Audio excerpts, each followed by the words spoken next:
nos movía a nosotros como ingenieros.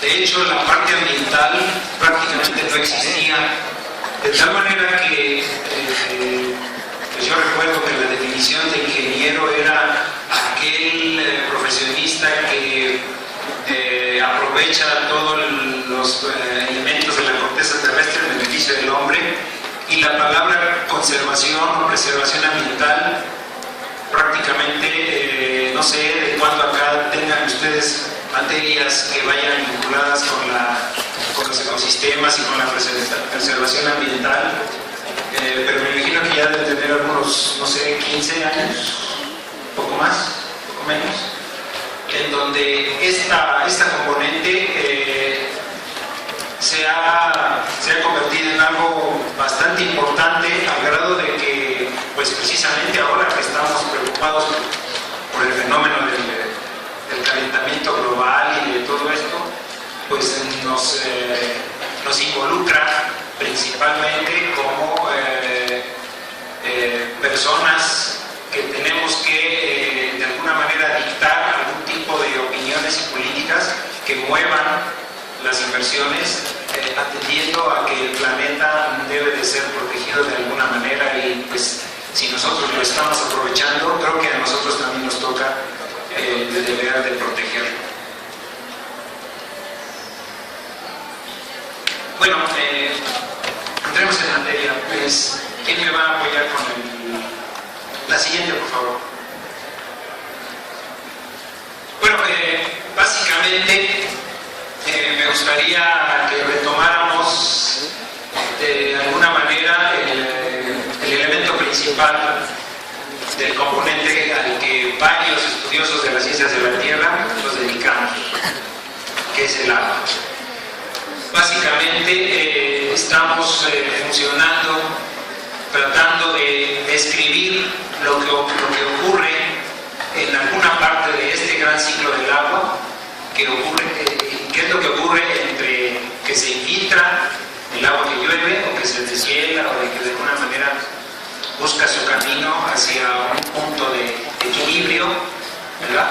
Y su descarga en algún punto, ya sea intermedio, a través de los manantiales, de los lagos, o bien que llegue al mar.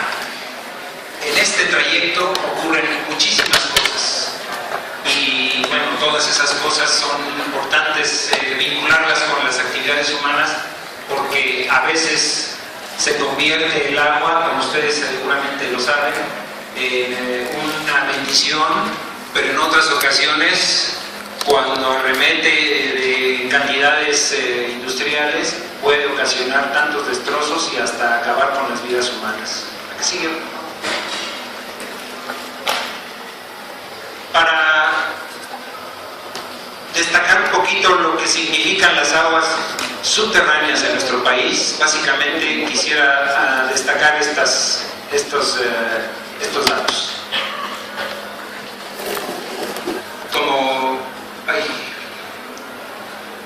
Si puede regresarla, por favor.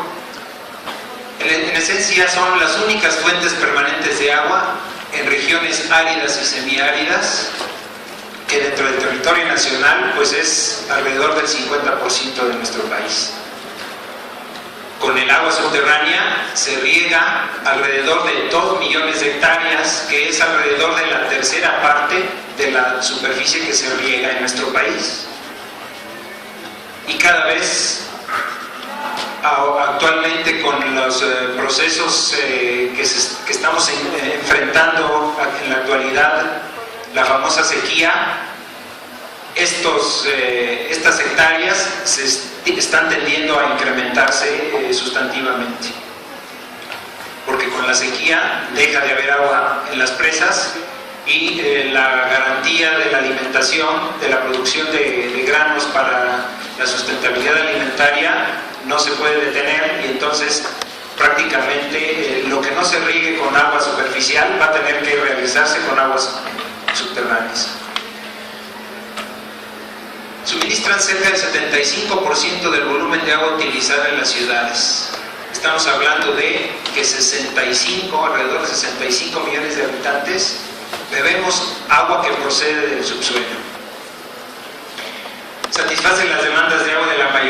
desarrollos industriales, muchos de los cuales requieren una cierta calidad de agua, que a veces el agua que escurre por los ríos no es suficiente, y entonces se requiere de que el agua sea de fuente subterránea para efecto de poderse utilizar directamente en estos procesos industriales. Y prácticamente toda la población rural se abastece de las aguas subterráneas. Casi todos tenemos familia o conocidos que cuando vamos a la provincia es muy común el hecho de que el abastecimiento de agua es a través de la noria o del pocito que está en la parte trasera, en el patio trasero de la casa. Bien. Básicamente, una de las principales actividades en las que nos hemos tenido que incursionar es en el hecho de que tenemos que conocer, tenemos que cuantificar qué cantidades de agua se infiltran, qué cantidades de agua se descargan, de tal manera que nos pueda a nosotros servir como una garantía para el abastecimiento del agua de la región en la que ustedes estén imaginando. Actualmente existe un procedimiento que ustedes, seguramente los que ya cursaron algunos temas de hidrogeología, ya han conocido, de tal manera que el principal elemento donde las aguas subterráneas están involucradas es prácticamente en la determinación de cuánta agua alimenta a una unidad que hemos denominado acuífero, para poder conocer en primera instancia esa evaluación que pretendemos saber. ¿Cómo lo hacemos? Bueno, pasamos a la siguiente. Esta es la tecnología moderna, no es cierto, no crean que es lo más actualizado. Este es como se hacía muy en un principio, ¿no? Estamos hablando de la Edad Media. Sin embargo, lógicamente que esta persona, pues algo de sentido común debería de tener para poder hacer la ubicación de dónde hacer los agujeros para poder alumbrar el agua y poderla aprovechar. Lo que sí es cierto es, si le das varios clics, la siguiente, varios más, la tecnología, ahí está bien, la tecnología obviamente que ha cambiado mucho, ¿no? Ya no son ni con varitas, ni con ramitas, ni con... ¿Qué otro elemento por ahí conocen? Sombreros, caray, eso no me lo sabía. Se quitan el sombrero y donde caiga, ¿no? Bueno, actualmente pues hemos de reconocer y hemos de insistir que aquella tecnología de la radiestesia pues es una tecnología completamente pasada de moda, obsoleta, y que prácticamente, basándonos en las propiedades de las aguas subterráneas, pues prácticamente cualquier lugar donde hagamos un agujero vamos a encontrar el agua. Eso es prácticamente garantizado. El problema es si la podemos obtener en la cantidad, ¿verdad?, que se requiere para poderla aprovechar adecuadamente. Y es por eso que las ciencias de la Tierra han aplicado todo lo que pueda ser aprovechable, ¿verdad?, a través de descripciones geológicas. Se aplica la tecnología que desarrolla la geofísica de muy diferentes formas. Puede ser los famosos sondeos eléctricos verticales,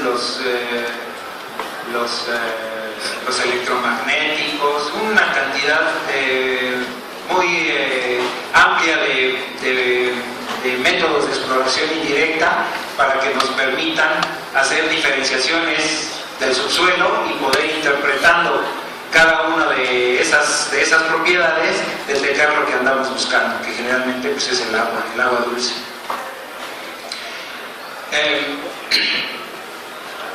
La tecnología, me imagino que ya ustedes ya vieron allá afuera este equipo que está aquí en la palma de esta mano, mostrado aquí, y que allá afuera ya vinieron tanto los amigos de Schlumberger como los de Solins ahí con los amigos del Perfoparts que están promocionando equipos de esta naturaleza para poder conocer diferentes propiedades del agua y poderla explorar, monitorear, evaluar y en algún momento determinar inclusive hasta la cantidad de agua que puede ser extraída de una determinada región.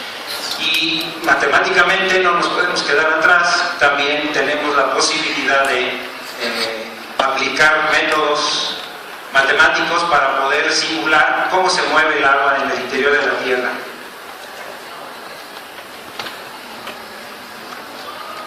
Actualmente, inclusive hemos... sí está bien la que sigue, es el mismo tema. Actualmente nos hemos vinculado con tecnología de avanzada, al grado de que a través del aprovechamiento y el análisis de imágenes de satélite, que mediante la percepción remota se pueden aplicar a varios principios, de tal manera que aplicando los métodos adecuados y las imágenes adecuadas, se pueden hacer balances energéticos dentro de las mismas imágenes y poder determinar inclusive situaciones como la evapotranspiración de las diferentes regiones de nuestro país. Bueno, cualquier parte del mundo, pero ya están aplicándose en México. La que sigue, por favor. Actualmente ya tenemos bastante bien conocido la cantidad que se evapotranspira en varios estados de la República. Hemos podido hacer balances en donde la componente de la evapotranspiración, que es una componente muy complicada de poder determinarse, se ha podido determinar con bastante altos grados de confianza para regiones en donde a veces no podemos llegar por caminos, ¿no? Por carretera.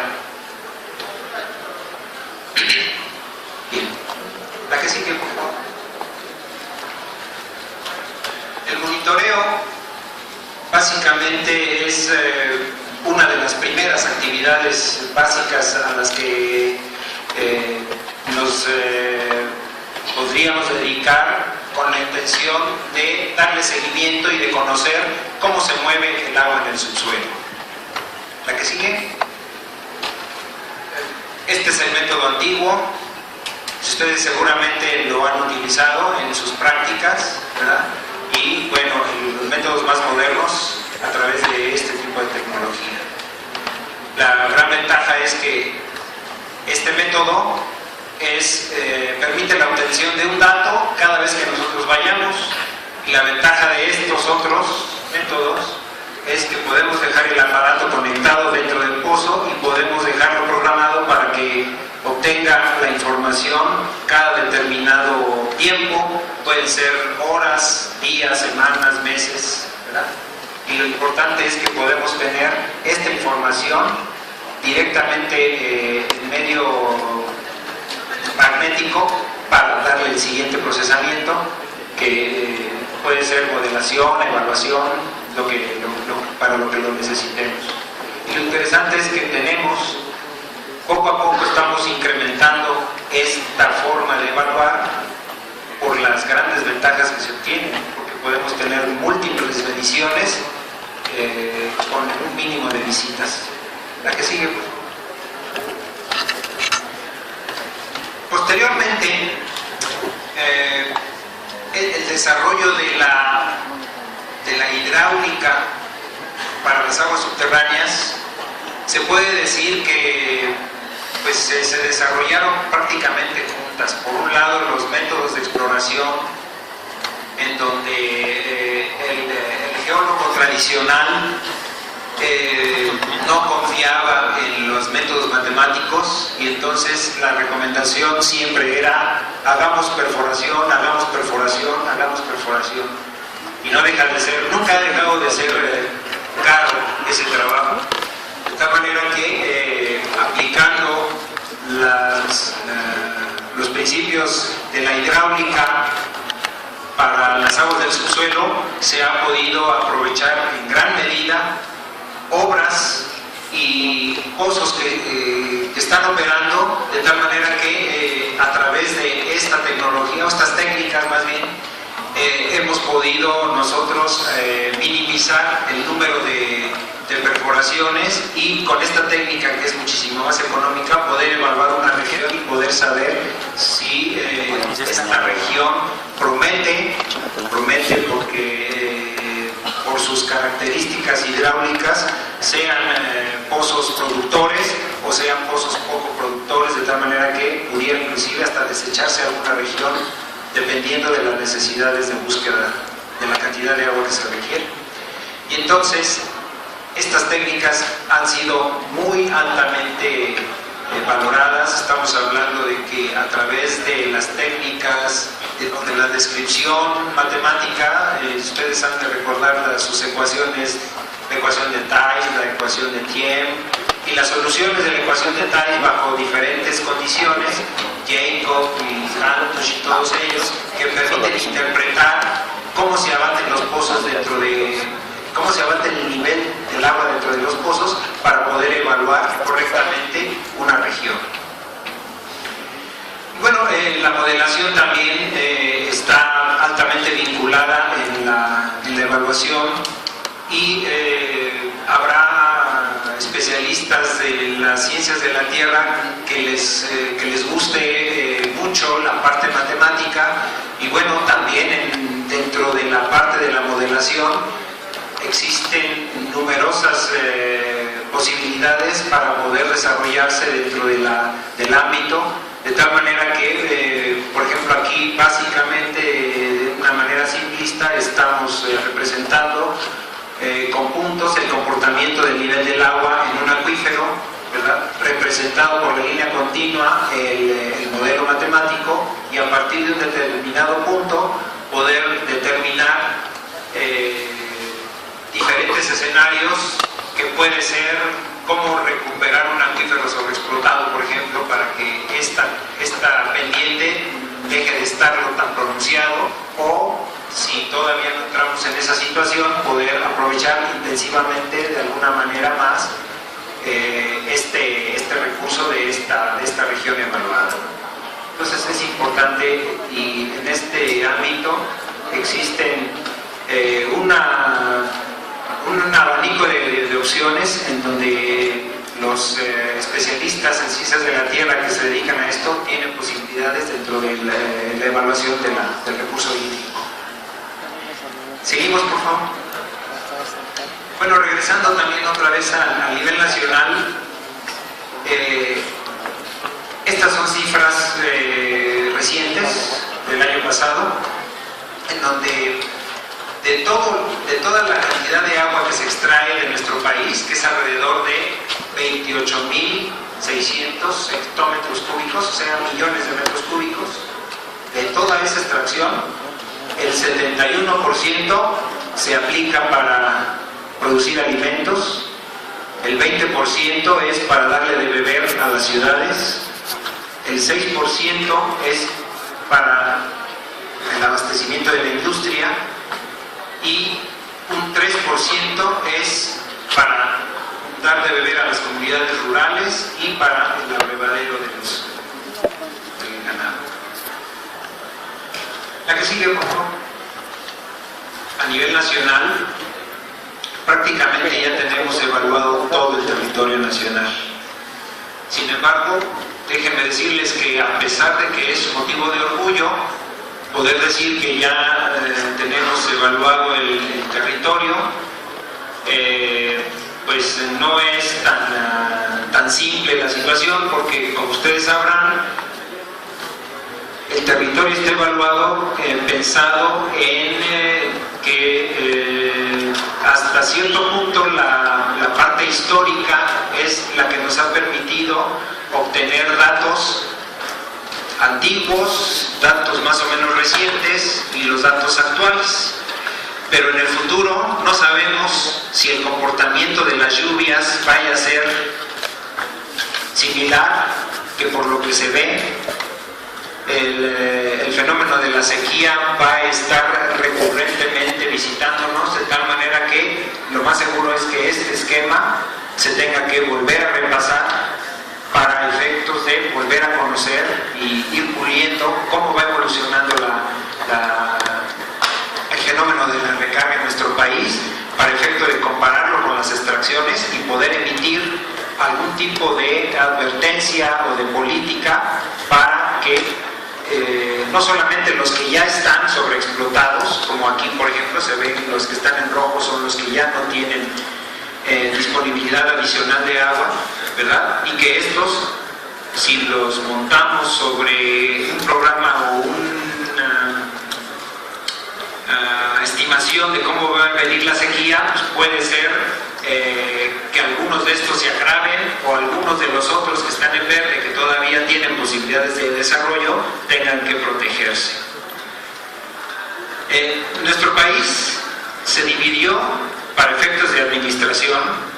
Quiero aclarar que a veces estos límites, los que se ven aquí en medio de estas rayitas muy finitas, tienen un principio geológico, básicamente hidrográfico, ¿verdad? Si nosotros asumimos que el corazón de una montaña es impermeable, es altamente probable que el parteagua superficial también persista en el interior de la montaña y también se dé el fenómeno de parteagua subterráneo. Pero ustedes que son conocedores de la ciencia de la Tierra se han de imaginar que no siempre es así. Sobre todo, bueno, quizá en montañas volcánicas sí sucede así, pero en la parte sedimentaria, como en la Sierra Madre Oriental de nuestro país, seguramente esto a veces seguramente va a jugar bromas serias a los que piensen de esa manera, ¿no? Que el parteaguas de la montaña es parteaguas subterráneo. Esto en las regiones sedimentarias seguramente no va a ocurrir. Bueno, necesitamos inclusive que en el futuro los nuevos geólogos o los nuevos especialistas en ciencias de la Tierra que se dediquen a esto intervengan para ir puliendo estos límites. Seguramente esto es una primera aproximación y que a lo mejor dentro de 10 años algunos de ustedes estén mostrando notables ajustes a estos mapas que estamos viendo en este momento. La que sigue. Existen actualmente en nuestro territorio, por diferentes causas, hemos necesitado sacar el agua de muchos acuíferos, alrededor de un centenar se encuentran sobreexplotados. Y bueno, podríamos pensar que teniendo un alto número de acuíferos que no lo están, pues podemos aprovechar estos, ¿verdad? Una vez que los que ya sobreexplotamos se agoten. Sin embargo, cuando hacemos la evaluación en cuanto a la cantidad de agua que se está extrayendo de estos, vemos que se está extrayendo una cantidad importante de agua que puede ser esta agua que se está extrayendo aquí tan grande como todos estos. Entonces, eso es parte de lo que tenemos que ponerlo como antecedente para efecto de aprender a cuidar nuestro recurso, porque el hecho de que tengamos 550 acuíferos sin sobreexplotar no quiere decir que tengamos 5 veces más agua que la que estamos extrayendo en este momento. Más o menos está equiparado en este momento la cantidad de agua que hay aquí con la que se está extrayendo acá. Bueno, también eso es otro gran reto para el futuro de nuestro país y de los especialistas en ciencias de la Tierra dedicados al agua, para saber cómo proteger estos y cómo corregir la situación de estos. Sigue, por favor. El impacto de la sobreexplotación es fuerte, se ve. Hay abatimiento de niveles de agua, hay minado de las reservas. O sea, esto quiere decir que puede llegar un momento en el que verdaderamente se seque el subsuelo, ¿verdad? Porque los almacenamientos de agua de los acuíferos no son eternos. Tratando de de vincular esto con la parte ambiental, hemos conocido, hemos tenido que vivir condiciones de desaparición de manantiales, pérdida de vegetación nativa, pérdida de humedales, mamíferos costeros, hemos perdido algunos, ¿verdad? Ahorita está muy fuerte un problema que existe por acá en el centro de Coahuila, que es Cuatro Ciénegas, en donde se habla y se discute mucho que existen unas colonias bacterianas muy importantes desde el punto de vista de la evolución de la vida. Algunos dicen, son investigadores universitarios, que dicen que este sitio es único en el mundo y que aquí pueden encontrar el paso de las reacciones químicas a las reacciones bioquímicas, y que si no cuidamos ese lugar podemos perderlo para siempre y nunca conocer ese eslabón perdido entre la química inorgánica y la química orgánica. Desde el punto de vista económico, bueno, los pozos dejan de sacar agua, pierden su rendimiento, pierden rentabilidad, la actividad económica en general, no nada más la agrícola, ¿verdad? Hay deterioro de la calidad del agua, los costos para extraer el agua se vuelven bastante onerosos, ¿verdad? Y todo esto en un escenario en donde todo cuesta más, y en un escenario en el que el agua cada vez es más escasa. Entonces, esta parte es otro reto que tenemos que enfrentar. ¿La que sigue, por favor? Bueno, en cuanto al efecto que ocasiona la sobreexplotación, aquí se muestran algunas imágenes que conocemos. Esta de aquí de la Ciudad de México, de la cantidad de escalones que le han puesto al monumento a la independencia, asentamientos de terreno con generación de tremendos agujeros en el terreno en Iztapalapa, ¿verdad? Este que está aquí es el ademe de un pozo. Ya le quitaron pues el cabezal, aquí todavía no se lo quitan. Este pozo está en oficinas de la Comisión Nacional del Agua en Aragón. Bueno, esta foto es la más viejita, la más reciente no la conseguí a tiempo. Me hubiera gustado ponerla aquí, pero no. Pero está como 3 metros más arriba este cabezal de pozo. Bueno, es parte de lo que tenemos que evaluar como especialistas en ciencias de la tierra, vinculados con los fenómenos y con el impacto que genera el manejo de las aguas del subsuelo. La que sigue, por favor. Ustedes seguramente han conocido estas imágenes, se difundieron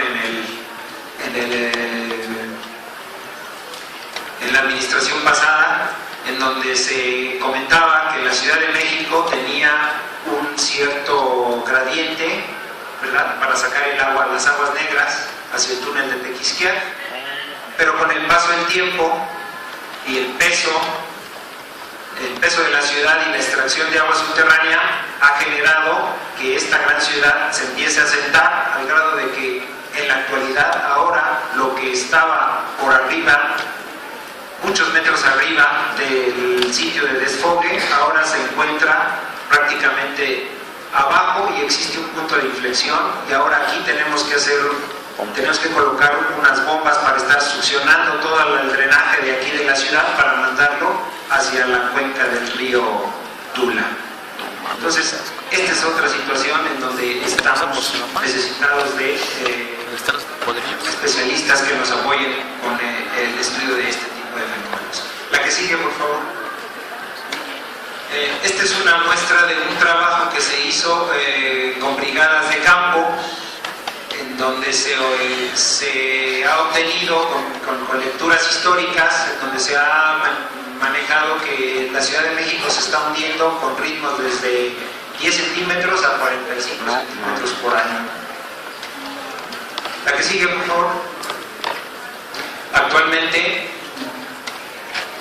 realizamos un proyecto a través igual de percepción remota de imágenes de satélite, y el resultado fue básicamente una confirmación, ¿verdad?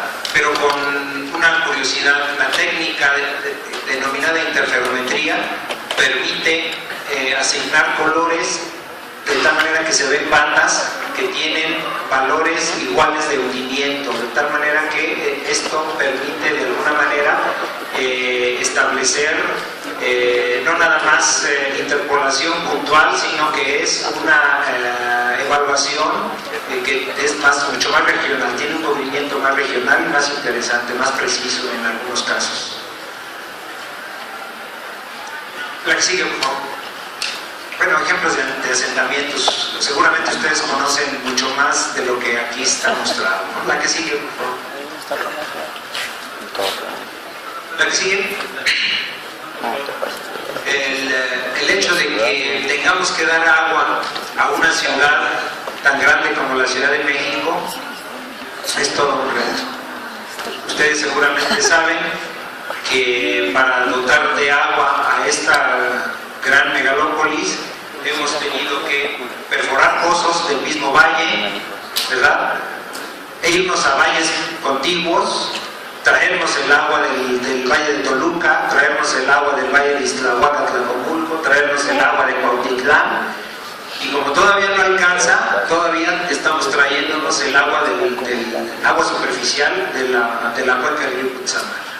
Entonces es todo un reto, y en estos momentos estamos enfrentando una crisis porque seguramente ustedes han conocido que recientemente se perforó un pozo profundo, que se perforó a 2000 metros de profundidad, un pozo que costó casi 100 millones de pesos, y que al resultado de esa perforación todavía tenemos duda si el agua que está a 2000 metros de profundidad tiene como procedencia infiltración del agua de lluvia, ya sea de la Sierra Nevada o del Chichinautzin o de alguna de estas, y que a 2000 metros de profundidad, curiosamente, esperábamos que tuviera una alta concentración de sales, y no está.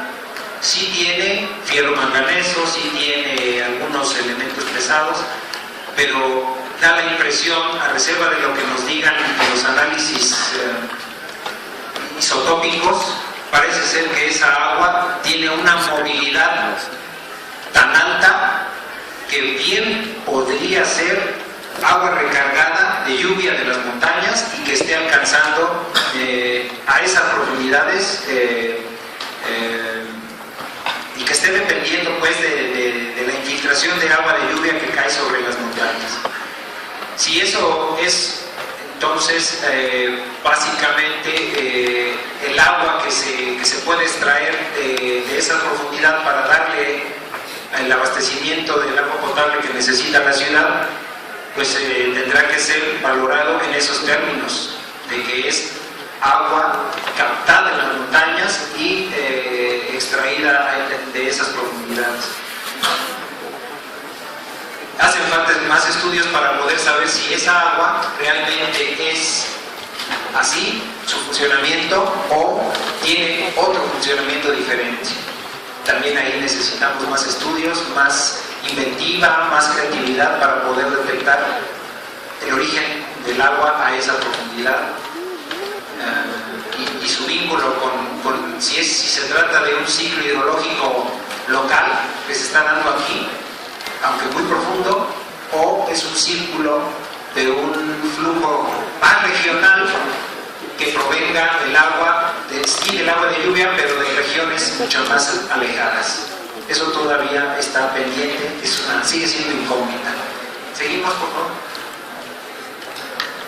Cuando tenemos problemas para el abastecimiento, también buscamos la manera de incrementar la disponibilidad. Lo que se ha trabajado en gran medida es la recarga artificial. Cuando tenemos algún tipo de agua con ciertas características ya previamente establecidas, permitimos su infiltración, la que sigue por favor, a efecto de poder infiltrar y recargar los acuíferos para que los acuíferos puedan seguir siendo explotados con cierta intensidad. La que sigue, por favor. Seguimos aquí. Bueno, hace ratito ya también había yo tocado el tema del cambio climático, y lo que quiero comentarles es que este fenómeno pues también está pegando desde el punto de vista del abastecimiento de agua para todo el mundo y particularmente a nuestro país. Aquí lo único que quiero mostrarles es que en color negro están seleccionadas las áreas que el meteorológico determinó en donde la temperatura se va a incrementar y la precipitación pluvial se va a la baja. Y en tono blanco lo inverso, donde la temperatura baja y la lluvia se incrementa. De tal manera que las manchas negras son para nosotros sitios donde más consideramos puede afectar el fenómeno del cambio climático, y máximo si en estas mismas regiones sobreponemos aquí con rojo los acuíferos que están sobreexplotados, puede darse una problemática particularmente de mayor crisis. La que sigue, por favor. Bueno, también conocemos que el subsuelo opera como una gran planta de tratamiento. Es un gran retenedor de cuantas cosas nos imaginemos. De tal manera que aun cuando nosotros estemos vertiendo algún tipo de contaminante, esperamos que en los primeros metros del suelo se quede la mayor parte de la contaminación. Cuando entra a la zona saturada a través de diferentes fenómenos, esto vaya purificando el agua, y finalmente, si nosotros tenemos captaciones de agua por diferentes procesos, obtengamos finalmente la posibilidad de aprovechar un agua que originalmente estaba fuertemente contaminada, pero que por los procesos biológicos del subsuelo puede ser susceptible de reutilizarse de alguna manera. Este es otro campo que también está pues no es virgen, pero hay mucho desconocimiento al respecto, precisamente porque para conocer la tal cantidad de elementos contaminantes se requieren una gran cantidad de recursos para poder hacer análisis químicos y poder determinar esto, pero estamos viendo de que en la actualidad cada vez se va necesitando con mayor urgencia. La que sigue, ahora sí. Así empecé con hay varias normas que tiene nuestro país para el aprovechamiento del agua y para hacer la recarga artificial, tanto con agua residual tratada como con aguas de lluvia. La que sigue, por favor.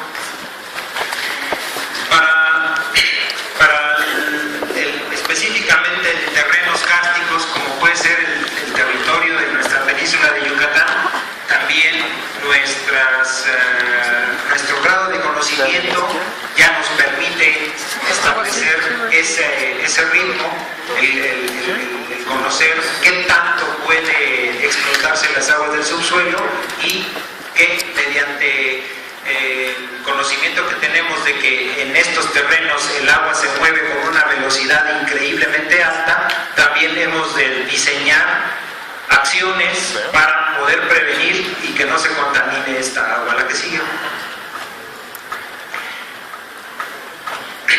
Hay, por ejemplo, en la península de Baja California, un fenómeno muy particular.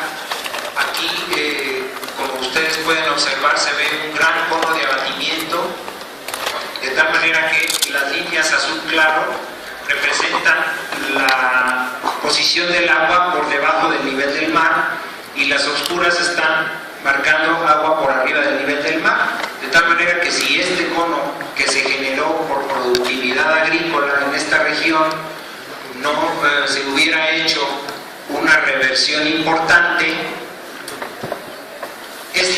este cono ya estuviera ocupado por agua de mar. De tal manera que en estos momentos se están aplicando medidas tanto de recarga artificial como de reducción de las extracciones a efecto de que este cono sea ocupado por el agua que está migrando de la parte de la montaña hacia las partes bajas. Bueno, está considerado como desde el año 2003, cuando fue el cuarto Foro Mundial del Agua aquí en México, como un caso que ya en donde se pudo conseguir la estabilización de un acuífero. La que sigue, por favor.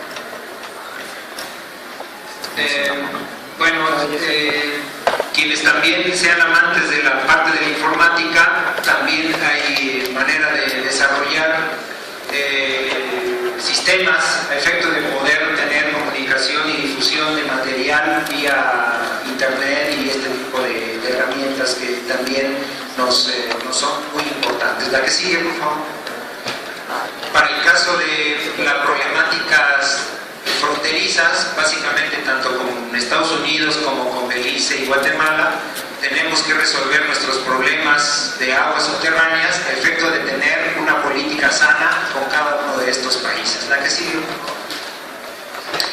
En cuanto a la minería, como ustedes conocen, donde quiera que hay obras mineras hay que meterse al subsuelo y con mucha frecuencia el subsuelo está saturado. La que sigue, por favor. Tenemos que enfrentar problemas de agua, aunque a veces el agua no sea nuestro objetivo. Y bueno, tenemos que conocer cómo se mueve el agua en el subsuelo para poder establecer qué políticas tenemos de dictar a efecto de que el agua afecte de la menor manera posible a los proyectos de otro tipo, como puede ser, por ejemplo, esta que es una mina de oro. La que sigue, por favor. Dale varios clics. Ok, ese proyecto de la mina San Antonio está aquí en la Sierra de Santa Eulalia, muy cerquita de Chihuahua. Hay algunos usuarios, hay algunos especialistas que dicen que el agua que está aquí inundando las minas viene del valle de Chihuahua, atraviesa la montaña y va a dar al valle de Atama a través de estos manantiales. Pues si es o no es, siempre la montaña se ha considerado como la zona de recarga y aunque aquí llueva poco, la poca agua que llueve a través de los años se va acumulando en esta zona y seguramente es recarga tanto para el valle de Chihuahua como para el valle de Atama. La que sigue, por favor. Para la explotación de carbón, muy cerquita de Piedras Negras, se han necesitado hacer obras tipo Tajo para poder descapotar el carbón, y al descapotar el carbón pues nos encontramos con que hay que abatir el agua porque también en condiciones de humedad no es posible trabajarlas. También aquí necesitamos el apoyo de conocedores de ciencias de la tierra con especialidad en agua y muy vinculado a las cuestiones mineras. La que sigue, por favor. Cananea, bueno, lo mismo ocurre, siendo Cananea un poblado grande, el tamaño de las obras mineras es como 4 veces el poblado de Cananea. Y las aguas que se utilizan aquí vienen a dar al río y a Estados Unidos, y tenemos algunos problemas con Estados Unidos por la contaminación de agua que esto genera. La que sigue, por favor. En cuanto a geotermia, bueno, también la geotermia es importantísima. Actualmente el gerente de estudios geotérmicos es también egresado de aquí de la facultad. Y bueno, la siguiente, por favor. Básicamente nos implica conocer las características de los yacimientos geotérmicos, que son muy diferentes de la zona saturada que se encuentra en condiciones someras por encima de estos yacimientos, y debemos todavía de aplicar más conocimiento en cuanto a cómo se genera la presión en estas unidades y cómo se relaciona con lo que está encima, de tal manera que yacimiento geotérmico y acuífero no necesariamente son la misma cosa, no están operando bajo un mismo esquema de evolución.